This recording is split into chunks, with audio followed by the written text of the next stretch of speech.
They shared the same blood, the same roof, the same crime. But only one shared the truth. This is the story of two brothers, a bond forged in childhood and shattered by a single, desperate act. It's a story that asks a tough question: when everything is on the line, does loyalty have a price? From the moment they were born, they were unique. Raised by the same mother, under the same roof, they learned the same rules and heard the same warnings. Their father's words echoed through their childhood: look out for each other. It wasn't just advice, it was a commandment. And they lived by it, every single day. On the school playground, if one got pushed, the other was there before he hit the ground. On the streets of their neighborhood, a wrong look from a stranger was met with a united front. They navigated unspoken codes of boyhood together, finishing each other's sentences and understanding each other's silences. They got into fights, but never ones they started. They were protectors, a two-man team against whatever the world threw at them. For them, loyalty wasn't a choice you made, it was just a fact of life, as natural as breathing. It was assumed, and questioned, and absolute. They were brothers, and that meant everything. They couldn't imagine a world where they weren't side by side, ready to defend each other to the very end. But life has a way of testing even the strongest bonds.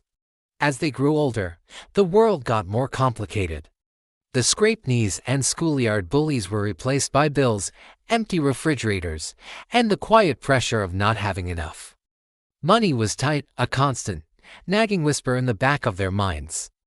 But their pride was even tighter, a stubborn refusal to show weakness or ask for help. It started, as these things often do, with a bad idea. An idea born from desperation. At first, it was just a thought, quickly dismissed. Then it became a conversation, spoken in hushed tones late at night when the weight of their worries felt heaviest. The older brother, always the leader, the one who was supposed to have the answers, laid it out. A plan, a shortcut. It's just this once, he said, his voice trying to project a confidence he didn't fully feel. We do this, we get what we need, and it's over. No one gets hurt.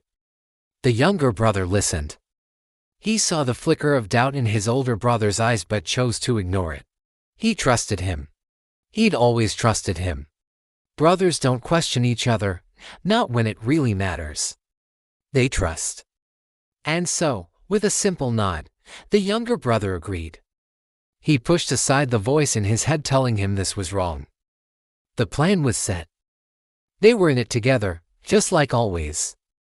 It was a pact sealed not with a handshake, but with a lifetime of shared history and unwavering belief in one another. They were about to step over a line, but they were convinced that as long as they stepped over it together, they would be fine. The night of the crime was thick with a nervous energy they had never felt before. The confidence from their late-night planning session had evaporated, replaced by a cold, sharp-edged fear. Nothing, absolutely nothing, went as planned. Every step of their perfect idea unraveled. The easy target wasn't so easy. A detail they'd overlooked, a person they hadn't accounted for, suddenly appeared. Someone noticed. Then came the panic.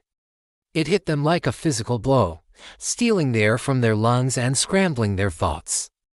In that chaotic moment, a voice cut through the confusion, a shout, then the unmistakable sound of someone calling the police. The single word police shattered their world. Instinct took over. The unspoken rule of look out for each other was drowned out by the primal urge to survive. They ran up, but for the first time in their lives, they ran in opposite directions. The bond that had held them together for 2 decades snapped in an instant. One brother, fueled by adrenaline and luck, melted into the shadows of the city night. He escaped. The other wasn't so lucky. A wrong turn, a moment's hesitation, and it was over. The flashing blue and red lights painted his face as he was pushed against a cold brick wall. He didn't escape. He was caught. And he was alone. The holding cell was a sterile, white box. The only furniture was a cold, metal bench bolted to the floor. The only sound was the distant, indifferent hum of the building.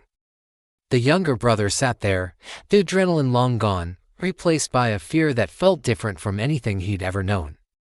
Fear was something he'd always faced with his brother by his side. But now, alone in this silent, white room, the fear was suffocating. He replayed his father's words in his head, "Look out for each other." He thought of his brother, somewhere out there, free. The loyalty that had been the bedrock of his entire life suddenly felt expensive. What was the price of that loyalty now? He stared at the blank walls, his reflection a pale, distorted stranger in the polished steel toilet. Then, the door opened. Two detectives walked in. They didn't yell. They didn't threaten. They spoke calmly, their questions methodical. They asked him what happened. They asked him who he was with. And then they asked the question he had been dreading, the question that hung in there like a guillotine. "Where's your brother?" His mouth went dry. He tried to speak, to form the words of denial that he and his brother had never needed to rehearse. But all that came out was a choked, shaking whisper. In that moment, staring into the impassive faces of the detectives, he realized that the bond he thought was unbreakable was already starting to crack under the immense pressure of his own survival. The day of the court hearing arrived.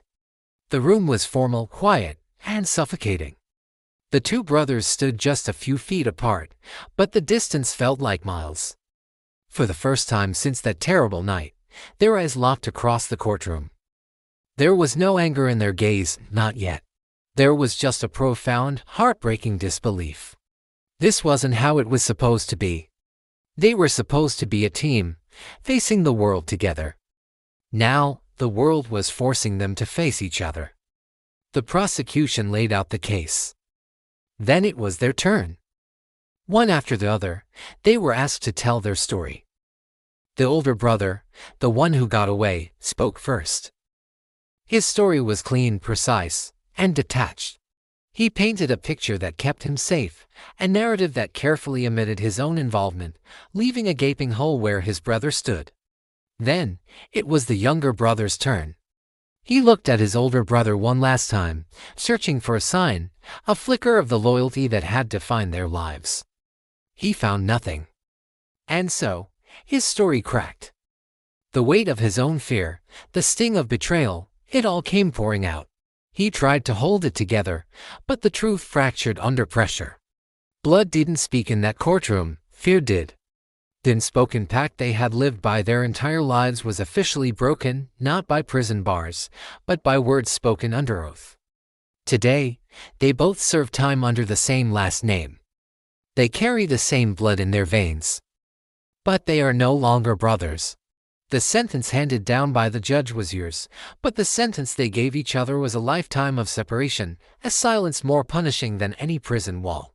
Because the real tragedy is this: crime separates a family long before the prison ever does. Thank you for watching.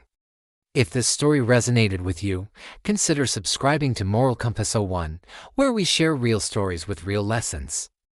Stay safe, and look out for one another.